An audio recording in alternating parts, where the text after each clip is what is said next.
Assalamualaikum warahmatullahi wabarakatuh. Selamat berjumpa kembali di channel Nanang Arifin dari Madrasah Aliyah Negeri Kota Blitar.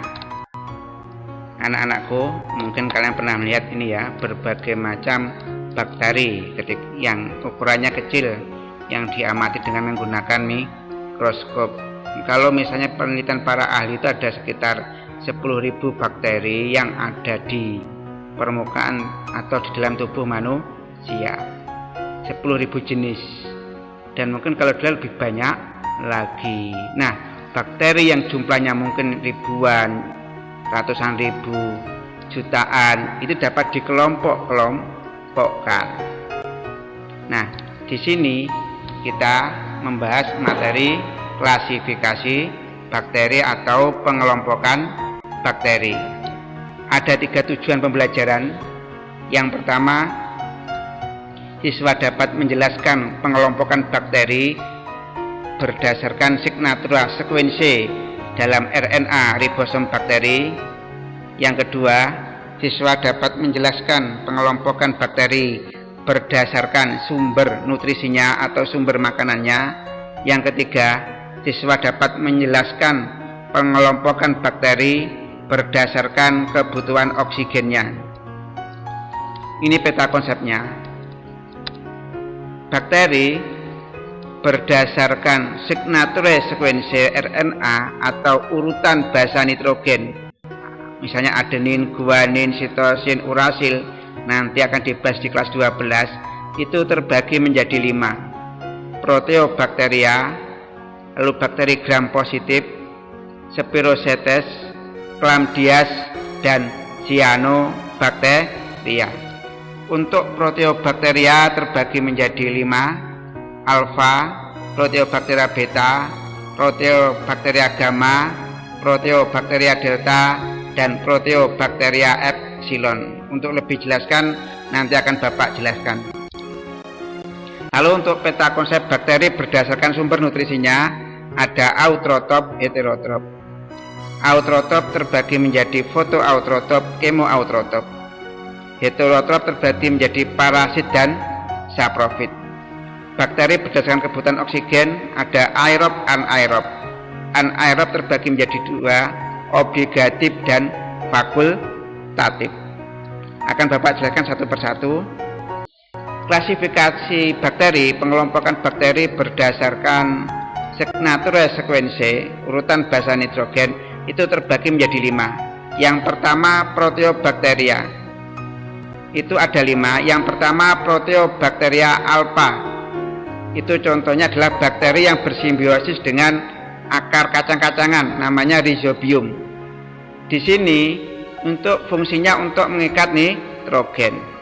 Nitrogen di udara tidak bisa langsung dimanfaatkan oleh tumbuhan. Bisa dimanfaatkan oleh tumbuhan jika nitrogen di udara ditangkap oleh bakteri rhizobium menjadi zat-zat, nanti akan dirubah oleh proses, bisa berguna bagi tumbuhan untuk membentuk protein. Selanjutnya proteobakteria beta, misalnya nitrosomonas.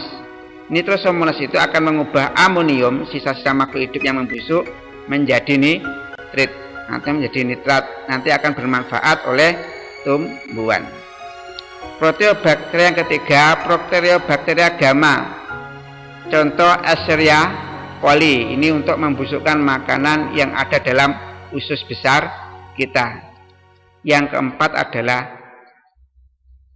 proteobakteria delta. Contoh Mycobacterium, ini nanti akan menyerang bakteri yang lain.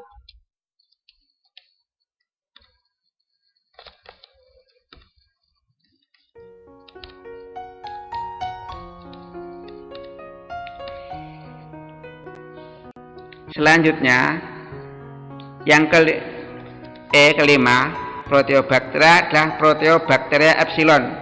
Biasanya menyerang manusia dan hewan. Ada bakteri yang menyerang lambung kita, Helicobacter pylori. Ini menyebabkan MAH. Bakteri ini kebal terhadap asam lambung. Ingat, ketika ada kuman masuk ke dalam lambung, maka lambung akan mengeluarkan asam lambung. Tapi Helicobacter pylori kebal terhadap asam lambung. Itu adalah proteobakteri yang epsilon. Selanjutnya bakteri berdasarkan signature sekuensi yang kedua adalah bakteri gram positif, di mana dinding selnya tebal, mengandung peptidoglikan yang tebal. Bakterinya dia berfotosintesis, punya klorofil, bisa membuat makanan sendiri. Ada juga yang kemoheterotrop, menggunakan zat kimia untuk mengubah zat kimia tertentu menjadi energi. Bakteri ini ada yang bisa membentuk endospora ketika kondisi tidak menguntungkan. Contohnya Clostridium botulinum. Bakteri ini dalam tubuh kita akan mengeluarkan zat kimia yang menyebabkan racun bagi tubuh kita.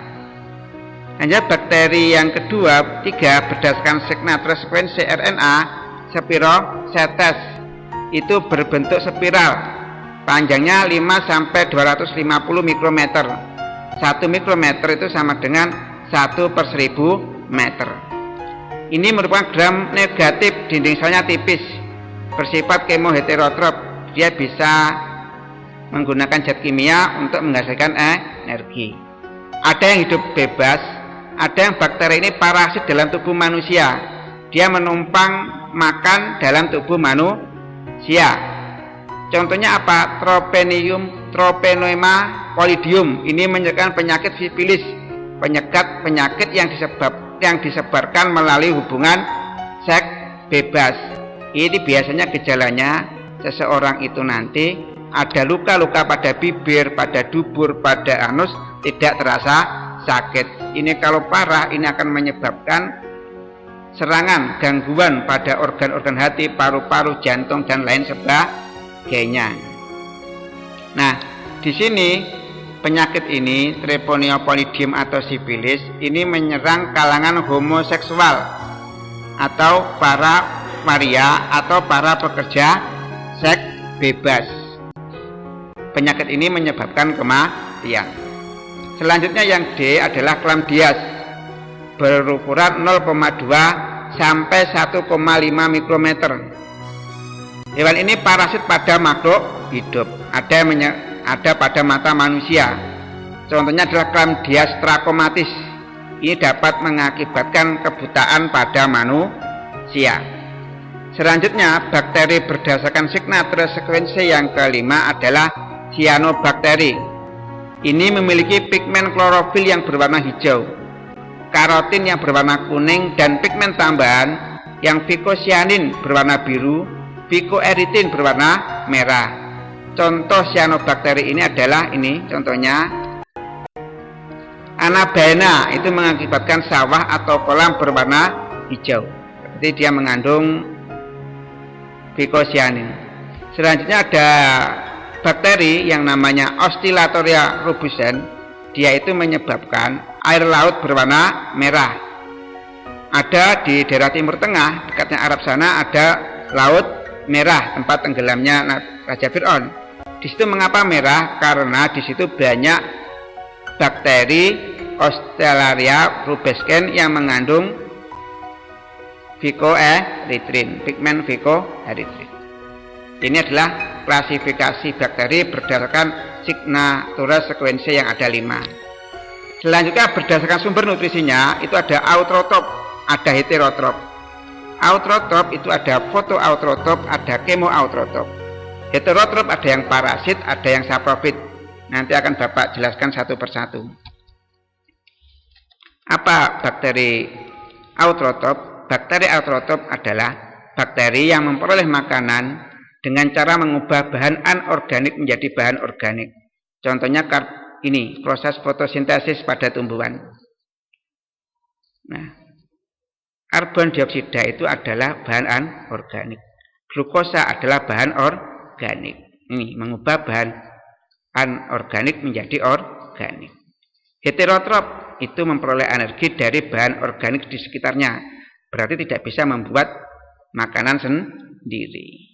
Selanjutnya, autotrop itu ada fotoautotrop dan kemoautotrop. Apa perbedaannya? Nah,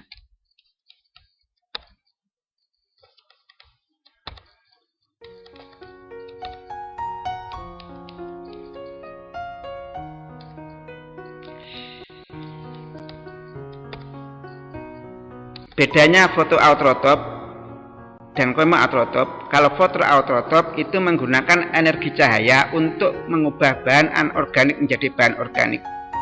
Kalau kemoautrotop itu mengubah energi dari reaksi kimia untuk mengubah bahan anorganik menjadi bahan organik. Contohnya karbon dioksida, ini proses pembuatannya menggunakan cahaya. Kalau kemoautrotop menggunakan zat kimia untuk menjadikan bahan organik. Bahan organik yang didapatkan makhluk hidup itu sebagai sumber energi. Selanjutnya heterotrop itu terbagi menjadi dua tadi, parasit dan saprofit. Apa itu parasit? Parasit itu menumpang dan mendapat makanan pada makhluk hidup. Dia merugikan makhluk hidup, menyerap sari-sari makanan pada makhluk hidup. Kalau saprofit itu menumpang dan mendapatkan makanan dari sisa makhluk hidup. Contohnya bakteri Escherichia coli. Ini mendapatkan makanan dari sisa-sisa makanan dalam tubuh kita. Ini berfungsi membusukkan makanan yang ada dalam usus besar kita. Selanjutnya, berdasarkan kebutuhan oksigennya, bakteri terbagi menjadi dua. Ada bakteri aerob dan bakteri anaerob. Bakteri anaerob terbagi menjadi dua, obligatif dan fakultatif. Apa itu bakteri aerob?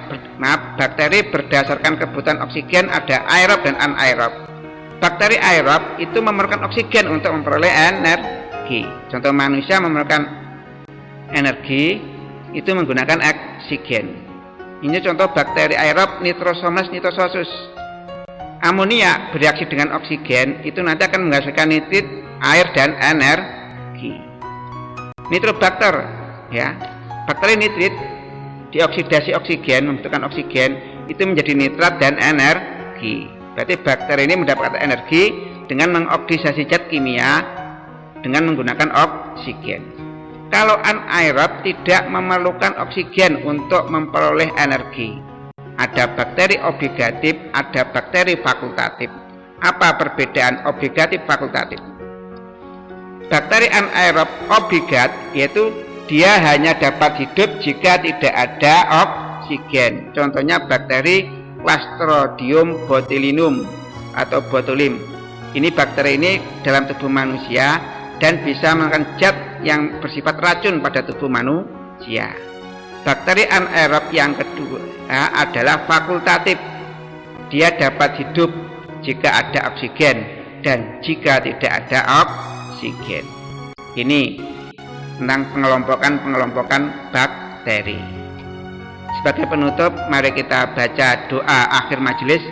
Subhanakallahumma wa bihamdika asyhadu alla ilaha illa anta astaghfiruka wa atubu ilaik. Sak bejo-bejone wong kang lali, isih bejo wong kang eling lan waspada. Wallahu muwaffiq ila aqwamit thoriq. Wassalamualaikum warahmatullahi wabarakatuh.